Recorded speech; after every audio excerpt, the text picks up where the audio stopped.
দর্শক আপনারা যেমনটি দেখছেন এই মুহূর্তে এবার কেয়ার হাসপাতালে সাবেক প্রধানমন্ত্রী বেগম খালেদা জিয়াকে দেখতে এসেছেন উপদেষ্টা আসিফ মাহমুদ এবং তিনি এখন সাংবাদিকদের সঙ্গে কথা বলবেন।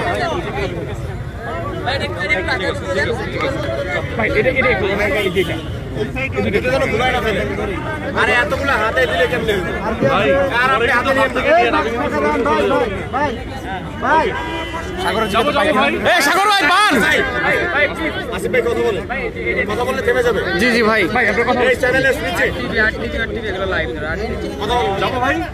চুপ করেন সবাই একটু। শরীফ ভাইয়া কথা বলতেছে। হ্যাঁ আমি ওইখানে আছি। আসিফ মাহমুদ শরীফ ভাইয়া কথা বলতেছে। ভাইয়া কথা বলেন। আসিফ মাহমুদ শরীফ ভাইয়া কথা বলতেছে। যুব উপদেষ্টা আমি ধরতেছি ভাই দেন। আচ্ছা আমি লাইনে আছি। গতকাল থেকেই ভাই একটু পিছিয়ে যেতে ভাই, একটু পিছিয়ে যান না, ফোনটা নেট পিছিয়ে। আমি ধরতেছি ভাই বুম, তাও পিছনে একটু পিছিয়ে যান।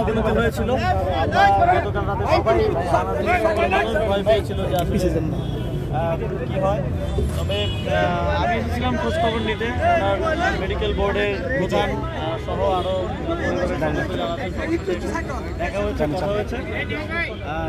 বর্তমান পরিস্থিতি ওনারা যেটা বললেন ডাক্তার এবং মেডিকেল বোর্ডের চলতেছে তাদের রেকর্ড দেন। আমরা এমন একটা পরিস্থিতিতে এখন আছি যে স্থিতিশীল অবস্থা বলা যায়। ভাইয়া আমি আসিফ মাহমুদ শরীফ ভাইয়ের আশা করছেন যে এটা ভালোর দিকে যাবে এবং আমরাও অন্তর্বর্তীকালীন সরকার থেকে সারা দেশবাসীর প্রতি আহ্বান থাকবে বেগম খালেদা জিয়ার জন্য দোয়া করার জন্য, যেন এই স্থিতিশীল অবস্থা থেকে ধীরে ধীরে উন্নতির দিকে যায়। তবে এখন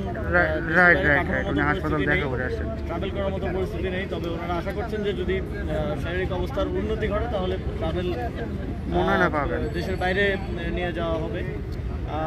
আসলে বাংলাদেশের গণতন্ত্রের প্রশ্নে কিংবা বাংলাদেশের সার্বভৌমত্বের প্রশ্নে আমরা দেখেছি যে বেগম খালেদা জিয়া নামটা সবার আগে আসবে এবং বাংলাদেশ একটি এখন গণতান্ত্রিক রূপান্তরের যে সময় পার করছে, এই সময়ে আসলে বাংলাদেশের মানুষ বেগম খালেদা জিয়ার ব্যাপারে যে কোনো ধরনের খারাপ সংবাদের জন্য প্রস্তুত না এবং আমরা প্রত্যাশা করি যে তিনি দ্রুতই সুস্থ হবেন এবং বাংলাদেশের এই গণতান্ত্রিক উত্তরণের যে প্রক্রিয়া সেটাও তিনি দেখে যাবেন এবং বাংলাদেশের মানুষের শহীদদের এবং আহতদের আত্মত্যাগের বিনিময়ে তিনি শেখ হাসিনার যে ফ্যাসিবাদী শাসনামল সেটার সমাপ্তি দেখেছেন, শেখ হাসিনাকে পালিয়ে যেতে দেখেছেন। এখন আরেকটা গণতান্ত্রিক রূপান্তরের গুরুত্বপূর্ণ ধাপও তিনি আমাদের সাথে পার করবেন, এটাই প্রত্যাশা থাকে। আপনাদের কোনো প্রশ্ন আছে? ঠিক আছে, ঠিক আছে, ধন্যবাদ।